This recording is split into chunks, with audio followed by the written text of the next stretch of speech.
Good morning to all the viewers.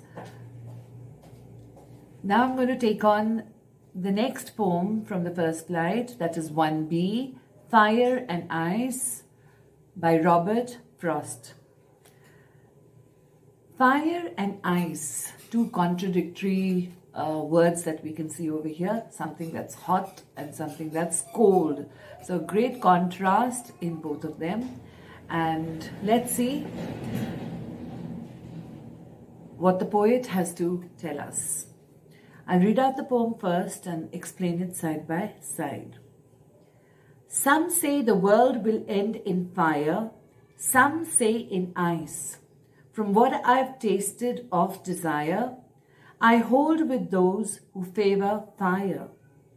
But if it had to perish twice, I think I know enough of hate to say that for destruction ice is also great and would suffice. Now, as I told you, that two contradictory words have been used, fire and ice. And what we can gather from the first line, some say the world will end. So the poem is about the end of the world and how it will come to an end. The poet talks about various ways in which the world can come to an end. Now, before I begin, I would just like to go back, to something that you all must have done in the lower classes. You must have done the Four Noble Truths of Lord Buddha. And in that, the Four Noble Truths were, there is suffering. And why is there suffering? Number two, because there is desire. The third noble truth is to stop desiring. And how can we do that? Is the fourth noble truth, and that was to follow the eightfold path. Now you'll say, what connection does that have with this poem? Well, the fire that the poet has mentioned here, the fire here is not the usual fire of flames and engulfing and reducing something to ashes. There are different connotations for the fire here, and those different connotations or deeper meaning is fire represents various kinds of vices. Vices is the opposite of virtues. Virtues are all good qualities, noble qualities, and vices are all ignoble qualities, which are not good. So, some say the world will end in fire. Here we have a figure of speech used, and that is illusion. A-L-L-U-S-I-O-N.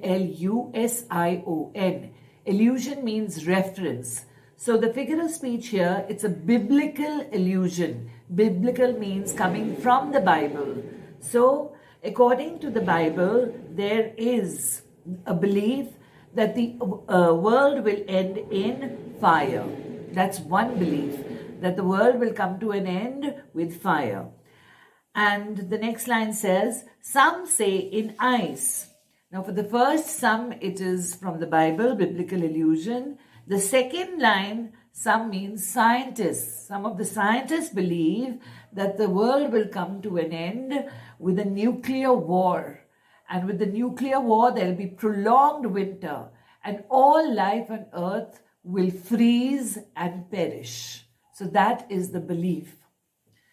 From what I've tasted of desire, I hold with those who favor fire.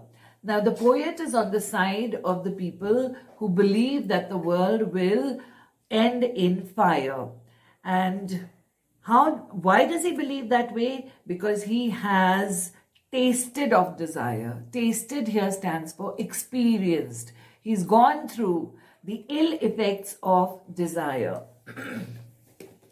Desire is something which is really terrible, because if you are not content, you will desire more and more and more. And sometimes you don't have the means to fulfill those desires, and then you go on the unethical path. Like, for example, we take our day-to-day examples.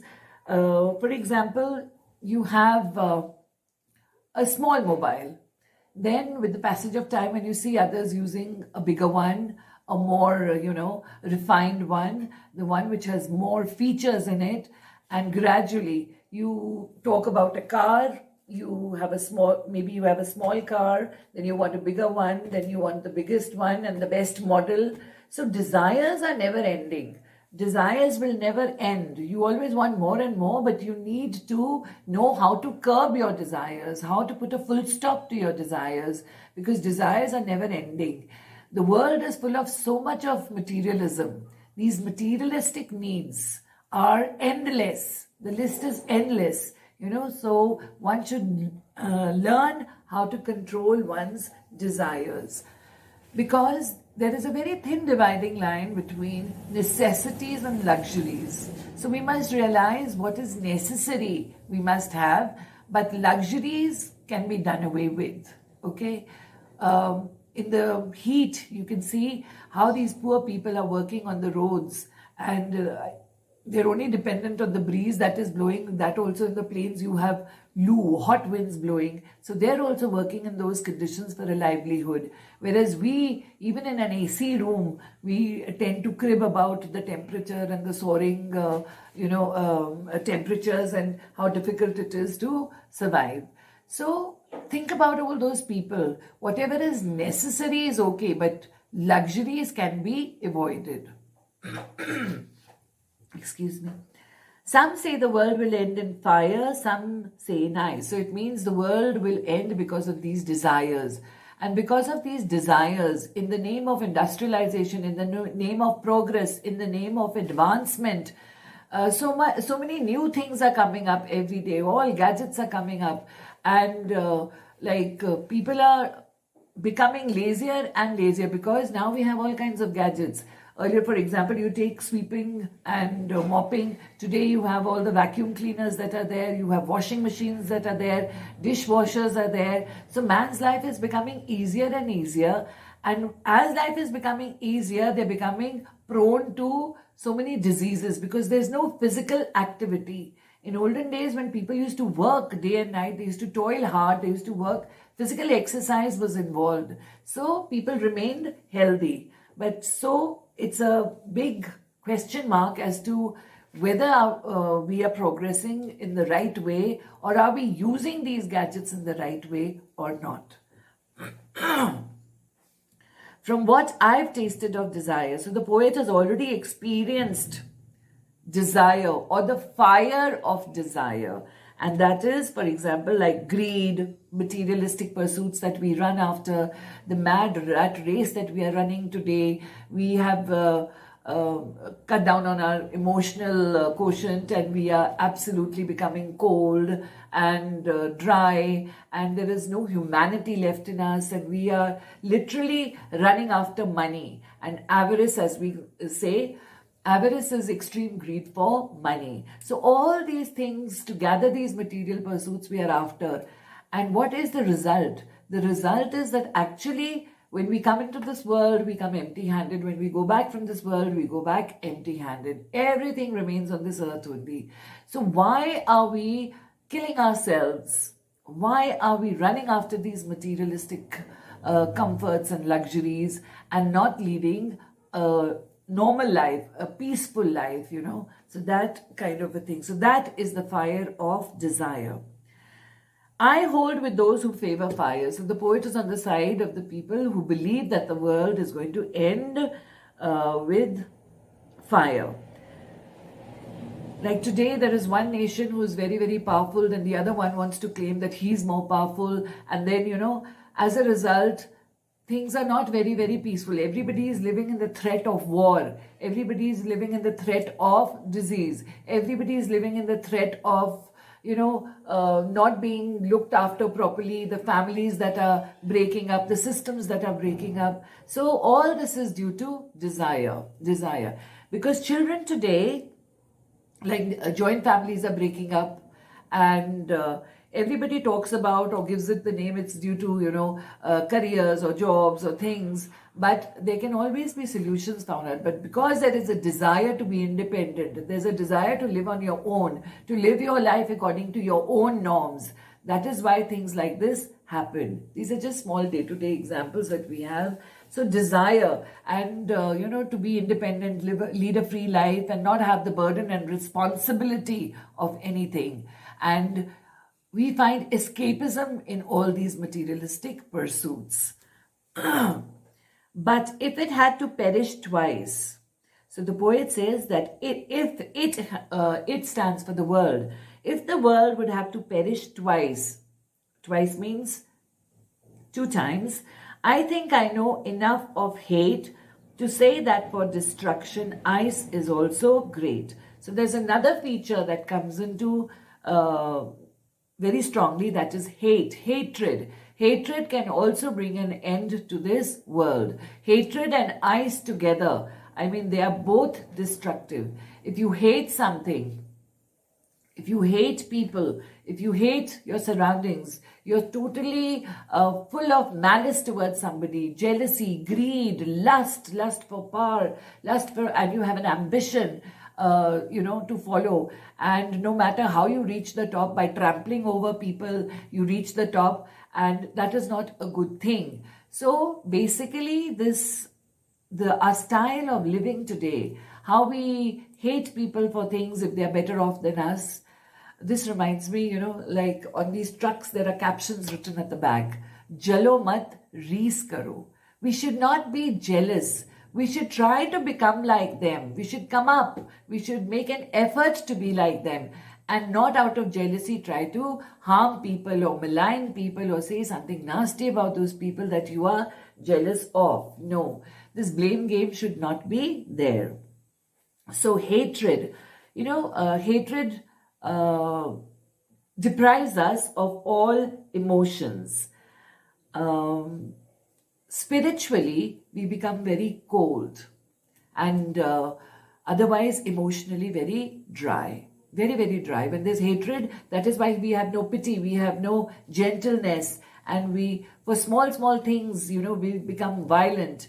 And you hate somebody, like, put that person, just kill that person and let him be out of the way. So we have become emotionless, we dried up emotionally, and spiritually we have become so cold. We, that sometimes we don't even fear God's, wrath, or, that God might get angry, or, what consequences we will face. So all this is actually bringing the world to an end.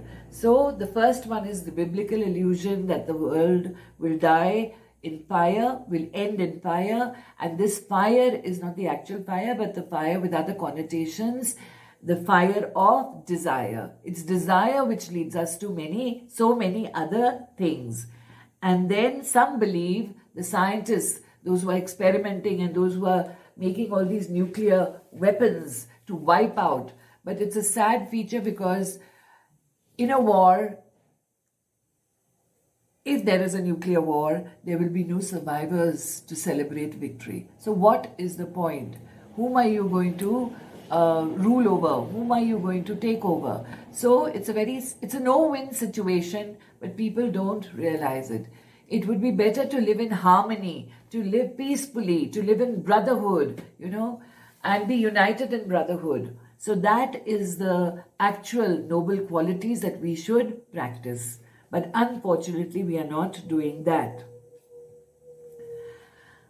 So he says, I think I know enough of hate. He knows that there's a lot of hatred in this world today. There's a lot of unkindness. I mean, humanity is actually dying down. To say that for destruction, ice is also great. So hatred and ice both are equally strong enough to wipe out this world, and would suffice, and would be suffice means would be enough, sufficient enough to wipe out this world. Okay, so I hope you've understood the content or the text. So desire has the same effect as fire has, okay? And the poet himself has tasted the bitter and has the bitter experience of the ill effects of, or the evil effects of desire.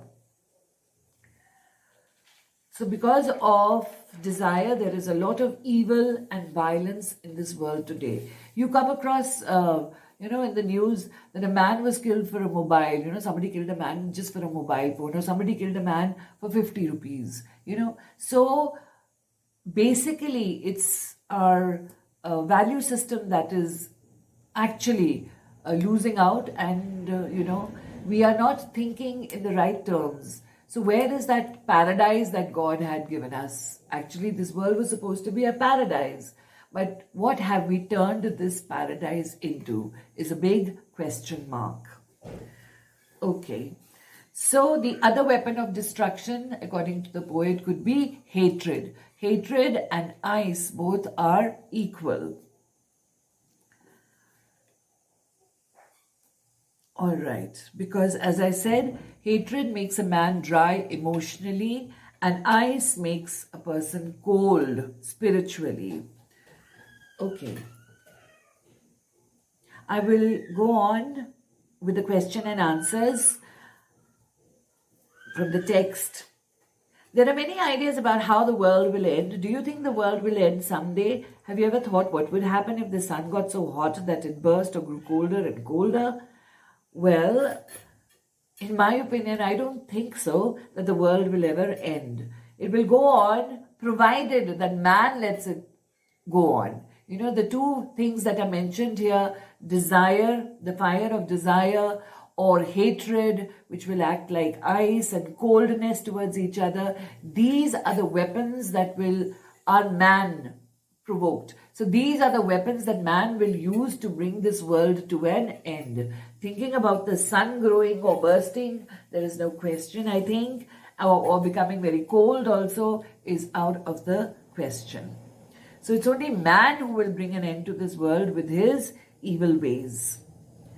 For frost, what do fire and ice stand for? For frost, fire stands for, I would say, what we have in the block given over here. It's greed, it's conflict when we don't see eye to eye with each other. We have avarice, then we have fury, anger, because anger is something also which is very much prevalent today, and especially in the youngsters, because anger is believed to be anger is supposed to be that wind which blows out the lamp of the mind. Anger, today we see there's so much of road rage, youngsters, just because somebody did not allow your vehicle to pass, or somebody is honking, you get out of the car and bash somebody, or you just take out a revolver and shoot. So rage is another very, very strong thing that one must try to control. Then intolerance. We don't tolerate. We don't have the capacity to tolerate. We just blow things out of proportion, and we get angry, we lose our cool, we lose our control, and we lash out. Then lust for power, lust for money, lust for various things, when it becomes, one turns one crazy almost. And ice, because ice is cold, I think it would stand for insensitiveness, the coldness, that you have no warmth. You must have heard in relationship when you say there's no warmth in the relationship, it's a cold. Or you must have heard of the term Cold War, So cold, indifferent, rigidity, when you don't want to change, you don't want to, try to patch up with somebody. So that's your rigidity and coldness. The next question, what is the rhyme scheme of the poem? Now the rhyme scheme is AB, AA, BC, and BCB. For fire matches with this third line, desire, and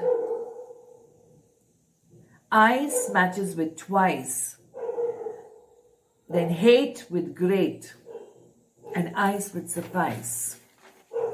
Okay, I would like to take up some other questions. What does the poem actually want to convey? The poet says that one day the world will come to an end, and that is with the fire of desire. And some scientists believe that the world will come to an end when a nuclear war will be fought, and all life on earth will be frozen.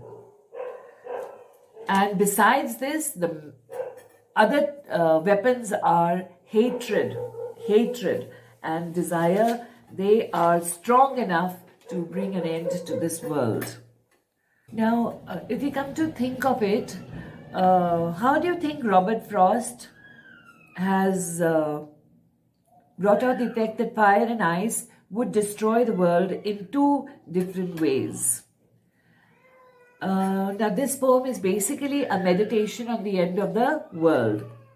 And as we said, in terms of the religious and scientific views, because one is a biblical illusion and the other is a scientific view.